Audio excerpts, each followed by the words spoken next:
et bienvenue, j'espère que vous allez bien. Moi ça va nickel, on a du soleil, on peut le constater ici. Pour ceux qui débarquent sur ma chaîne, par rapport à cette vidéo, en temps normal, je fais énormément de tir à air comprimé. Donc on est dans une caravane, dans cette caravane j'ai un compresseur qui va me servir à recharger mes armes. Car ici je tire en général quand il fait mauvais ou qu'il fait nuit. J'ai une cible là-bas à 30 mètres. Mais bon, comme aujourd'hui je n'ai pas pu tourner à l'intérieur comme je voulais, je me suis dit, tu sais quoi, on va utiliser ma bonne vieille caravane. Donc, dans cette vidéo, vous avez vu dans le titre, on va parler du DJI Mini de SE et des filtres ND. Alors, les filtres ND sont des Neewer. J'ai pris ça sur Amazon car ils ne sont pas très chers. Et réellement, ça suffira pour le drone. Ça souffle vraiment.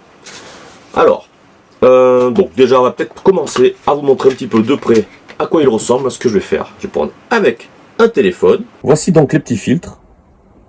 C'est vraiment petit. Moi qui avais un Mavic 2 Pro, quand tu reçois ça, tu fais ah ouais. Donc on a un filtre ND 8, un filtre ND 16 et un filtre polarisant. Pour expliquer simplement, l'utilisation de filtre ND, en réalité, si vous avez votre drone, que vous ne faites jamais de vidéo, que vous ne connaissez pas, vous allez tourner en mode automatique. Automatique, en fait, c'est le drone qui va gérer tout seul l'ISO, donc l'exposition, la vitesse d'obturation. Forcément, vous avez besoin de rien.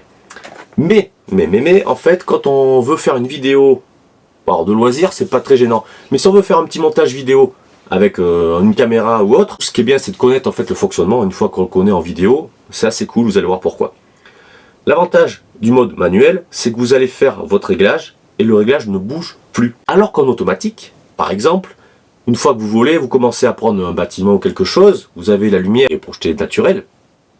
Le drone, lui, va modifier tous les paramètres de manière à avoir une vue où vous filmez toujours la même. C'est-à-dire, le ciel, on va dire, qui est bleu. Si vous filmez en bas où c'est sombre, eh bien, le ciel va devenir cramé. C'est-à-dire qu'il va devenir très blanc, très clair. Parce que forcément, le drone va compenser pour pouvoir filmer à un endroit de basse luminosité. Du coup, va monter les ISO, baisser la vitesse d'obturation. Et donc, voilà, les réglages se modifient. C'est pour cela donc que je disais que les filtres ND en mode manuel, en fait vous définissez vous-même la vitesse d'exposition, la vitesse d'obturation pardon, et les ISO. Et l'avantage, c'est que les plans qui auront été filmés seront tous pareils. Il n'y aura pas de modification de luminosité entre le ciel et le sol par exemple. Moi je trouve ça pas très beau. Donc c'est très bien quand on veut faire une petite vidéo pour montrer à quelqu'un comme ça, pas de souci.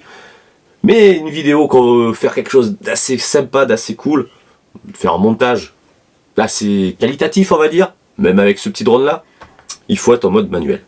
Alors vous avez déjà des numéros sur les filtres ND. Le numéro 8, c'est le plus bas, enfin que j'ai ici, il y a 4. Un filtre ND 8, ça va diminuer de 8 fois la luminosité qui va rentrer dans le capteur de votre drone ou autre. 16 fois, évidemment. Et on a un filtre polarisant. Le polarisant, lui, va servir en fait d'un anti-reflet. Si vous survolez un plan d'eau, le soleil qui va taper dessus, ça va forcément éblouir. Et grâce à ce petit filtre, on est pépère. Pour monter ces petits filtres ND, donc on enlève la protection. On va utiliser donc les filtres ND. On va se prendre le ND 16. C'est quand il y a quand même pas mal de soleil, logiquement. Quoique là, le temps est en train de partir. Donc on va peut-être mettre le 8. On va voir ça ensemble. Mais en général, le 8, c'est quand même assez faiblard. Bon, le 4, n'en parlons pas. Donc, pour le mettre, c'est pas... Bon, c'est pas compliqué, mais... Je vais faire ça comme il faut. Hein. Donc, on va essayer de ne pas mettre les doigts dessus. C'est qu'il ne faut pas non plus bousiller la nacelle. Donc, on lui tient son petit œil. Tac. Après, on le centre. Et voilà. Là, il y est. Mon filtre ND est monté. On voit qu'il y a une petite poussière d'ailleurs. Voilà, ça va mieux. Donc après, c'est très léger, c'est assez bien fichu, ça m'a l'air de tenir et ça ne doit pas gêner la caméra. Et avant toute chose, vous êtes les bienvenus sur mon groupe Facebook. C'est J'aime le radiomodélisme. 3 petits points, voiture, drone, bateau, train, je sais plus. Tout est en description. Venez, on est là pour partager, donc que ce soit du drone, de la voiture RC que j'ai aussi, ou du train, modélisme, c'est assez... Moi j'aime bien ça aussi. Enfin mon père en a et il aime bien, du coup il est reparti là-dessus. Il avait laissé un petit peu en stand-by. Donc pour allumer ce petit drone, C'est assez simple. Vous ouvrez la radiocommande, vous allez le câble, bon moi j'ai pris le câble qui va sur mon téléphone, donc c'est un Lightning. Hop, on pousse, je trouve que c'est assez bien fichu, car ça n'appuie pas sur les boutons. On le branche, on va le déverrouiller. Pour allumer, en tout premier lieu, ça va être la radio, on fait un appui court, un appui long. On attend, ça s'allume, ça va recharger le téléphone, ça va ouvrir l'application. Pour le drone, c'est pareil, on fait un appui court, un appui long. Voilà, il va après faire bouger sa petite caméra. Donc ça n'a pas l'air de gêner. Je vais donc lancer l'enregistrement d'écran. Comme ça, je vais vous montrer. Je pense que ce sera plus parlant et ce sera plus simple. Normalement, ça y est, on y est. Donc là, oula, vous voyez, alors là il y a machin. On voit vite fait un petit peu où est-ce que je suis.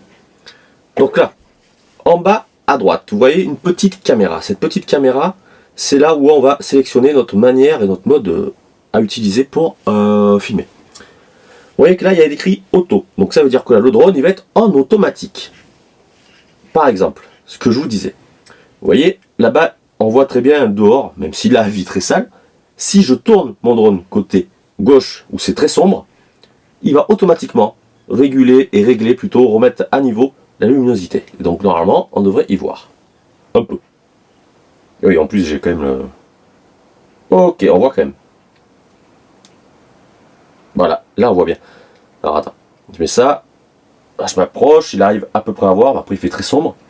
Et quand je vais être dehors, regarder dehors, vous allez voir, c'est très clair, ça va s'assombrir. Un petit peu. Donc en fait, c'est ça qui est la différence entre mode automatique et manuel, donc ici qu'on appelle pro. Voilà, je fais en pro. Par exemple, en appuyant dessus, on peut voir qu'on peut modifier les ISO. ISO, en fait, c'est la luminosité. Plus on va mettre un ISO bas, mieux ce sera. Mais on fait ça dans la mesure du possible. Parce que plus vous allez monter en ISO, vous allez avoir du grain. En tout cas, vous risquez de cramer l'image. Par exemple, je le fais exprès. Je monte à 3002. C'est très clair. Donc de dehors, on voit bien. Dedans, on arrive à voir un peu la cible. Après, on peut aussi tout à fait baisser la vitesse d'obturation. Je suis à l'envers, voilà. Si on baisse la vitesse d'obturation, vous remarquez que c'est de plus en plus clair. Si on monte la vitesse d'obturation, c'est l'inverse. Donc en réalité, on peut jouer sur ces deux paramètres déjà. Mais en règle générale, dans la vidéo, si vous filmez en 25 images par seconde ou 24, pour avoir un flou d'image, donc artistique du style cinéma, vous allez mettre la vitesse d'obturation, donc là il est marqué obturateur, au double de la vitesse du nombre d'images par seconde. Je m'explique. Ici je suis en 1080p, donc ça c'est définition de l'image. Je filme souvent en 1080 pour que mon PC, enfin mon ordi, fonctionne bien, parce qu'il n'est pas tout jeune. Ici vous avez le nombre d'images par seconde. Pour faire image, on va dire, du style cinéma, c'est 24 images par seconde en général.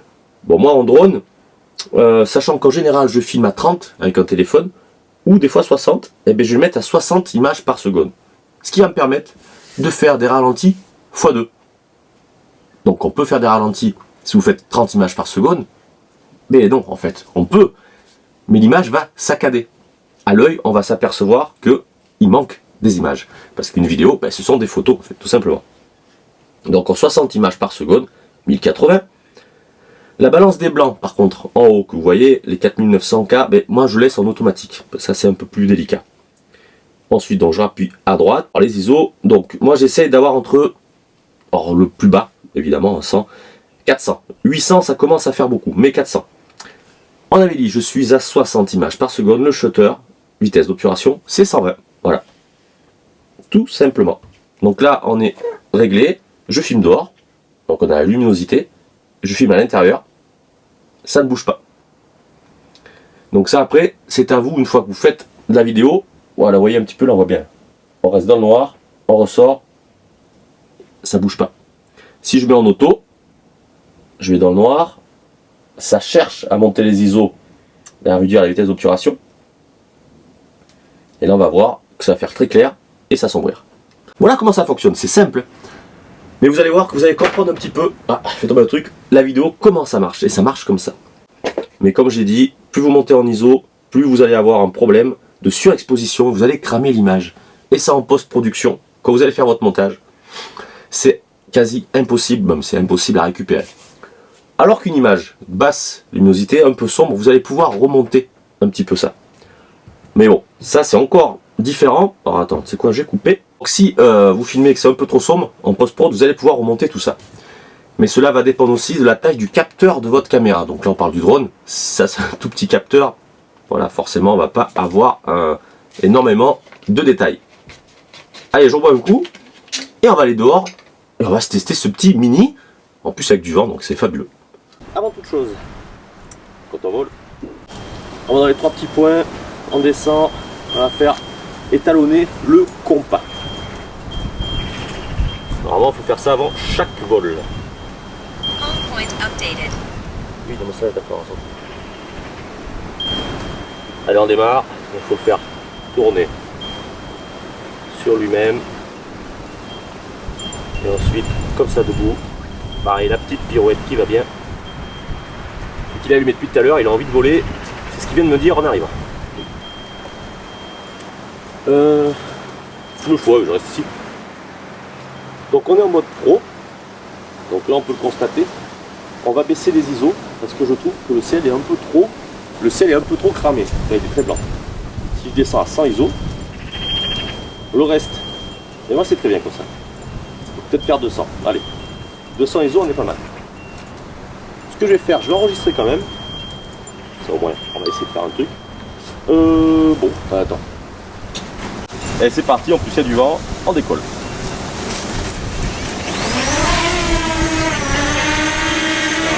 Là, il y a plus la neige. Ok. Donc là en fait la luminosité va jamais changer. Par exemple, voilà, je vais là-bas dans où je tire. Ça reste sombre. Là, ça c'est la différence. Si je vais en mode auto, ce que je disais tout à l'heure. Ah oui, il faut arrêter de filmer. Mode auto, tu vois, c'est beaucoup plus clair. Si je fais ça, par exemple, voilà, je fais comme ça essaye de filmer l'ombrage assez clair, mais le ciel est complètement cramé. Et si je monte là, on voit, hop, la luminosité change à chaque fois. Donc pour la vidéo, ça fonctionne pas en mode pro. Comme ça reste toujours pareil. C'est en post-production qu'on va améliorer et changer ça. Allez, je refilme. Du coup, je vérifie 1080, 60 images par seconde. On est bon. On filme. Et allez, c'est parti. Mon clic. Attends.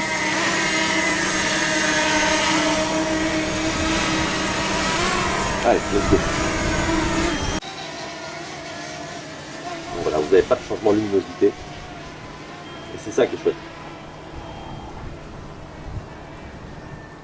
Donc, et c'est comme ça en fait. Bon, là, je fais exprès, je fais des plans de merde. On s'en fout, c'est pas pour. C'est juste pour vous montrer. Si je mets. Ah non, pas mettre en moto. Donc en fait, la luminosité ne changera jamais. Donc je baisse. Le sol étant beaucoup plus foncé, elle ne va pas automatiquement remonter la luminosité, ce qui est pas bon. Donc franchement, le filtre ND a l'air de bien fonctionner. Donc j'ai mis du ND8, ce que je disais, c'est un peu juste quand tu as du soleil. Alors en général, même c'est 32. Et voilà. Le petit. Ça y est, il est dans les bras.